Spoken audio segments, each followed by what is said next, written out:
Layers is an immensely powerful way in Photoshop to composite several images, add text to an image, or even add vector graphics, graphics that originate in Adobe Illustrator, for example, that are made up of points, unlike Photoshop, which is made up of pixels.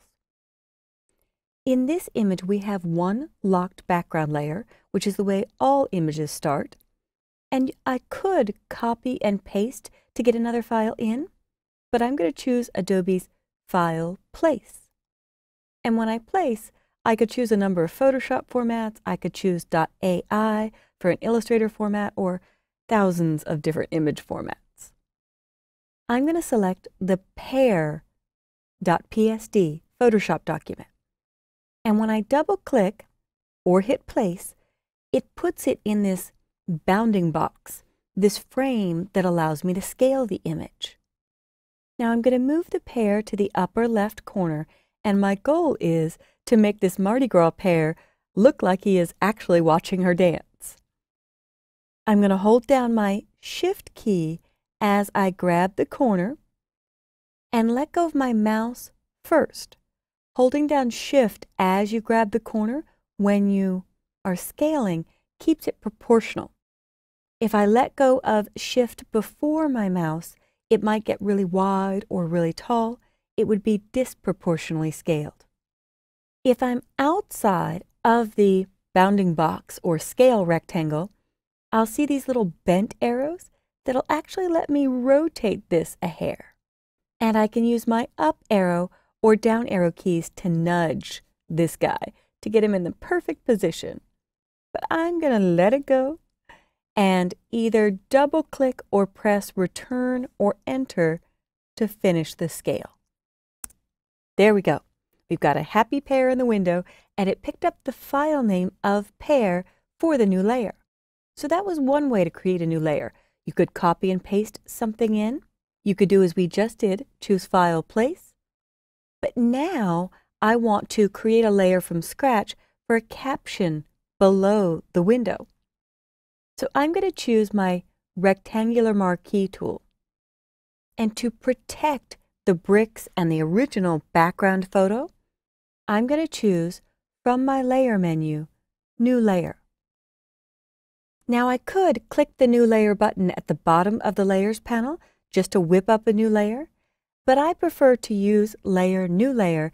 That way it lets me name it, because poorly named or unnamed layers like Layer 1, Layer 2, Layer Copy 1, Layer Copy 2 keep me up at night. So I will call this Fill. And I could name it Fill Color, but I don't know what color I'm going to use yet, so this is just a fill for the caption.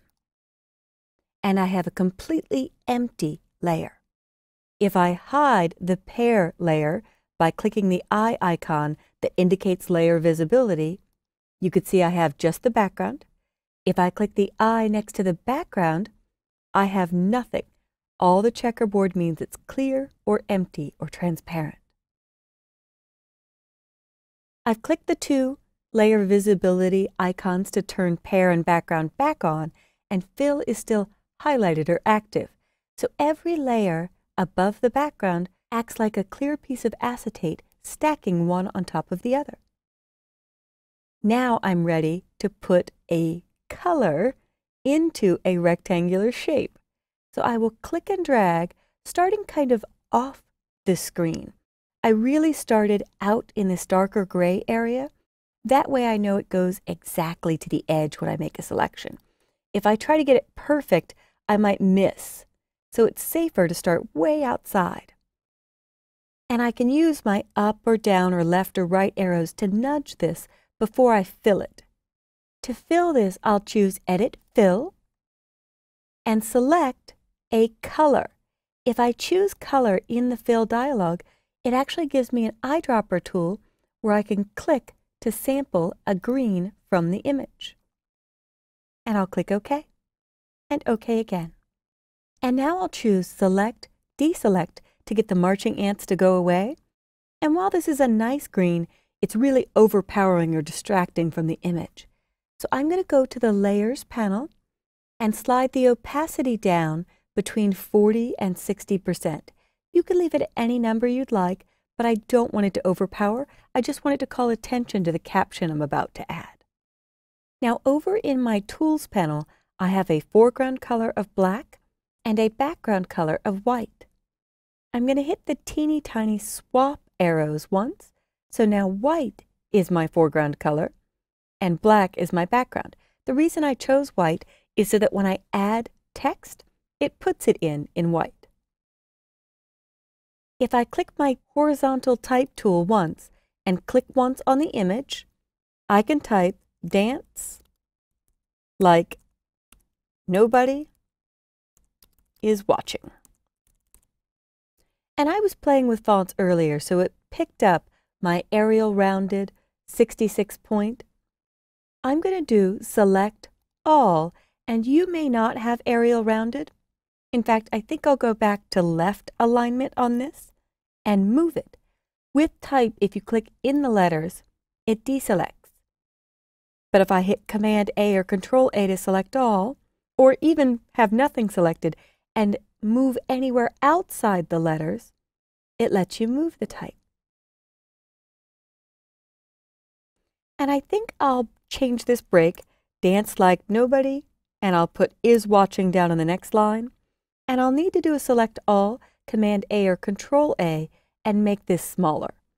I'll use my scrubby sliders, clicking and dragging on the T's to visually make this smaller. And then I'll tighten up the leading. Leading is the technical term for line spacing because it used to be a piece of lead. And so if I go to my options bar, I can toggle the character and paragraph panels and tighten up here the leading or line spacing.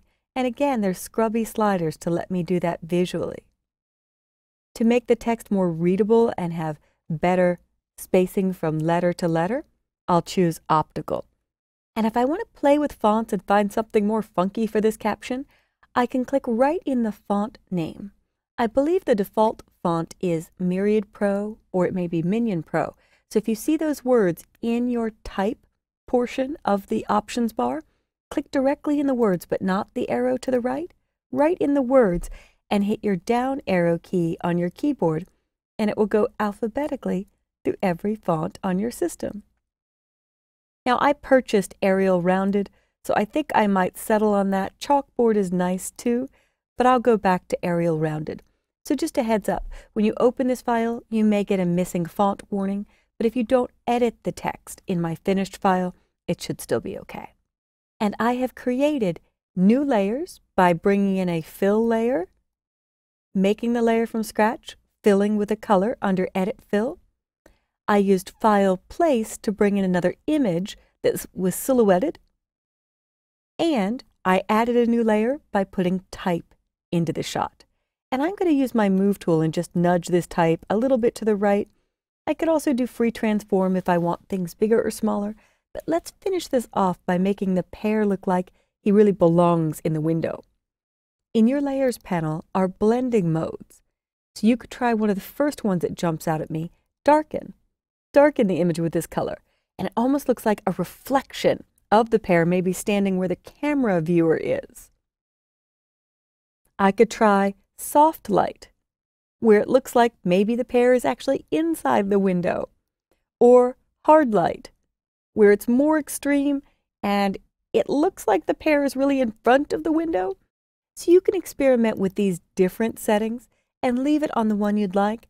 I think I'll settle on Soft Light so it looks like he's peeking at her from inside. So I hope you've enjoyed this tour of creating new layers, and see if you can work along with the video to create possibly your own caption, but a new fill layer, and place the pear into this photo to come up with a completely new composition or a new message for this image.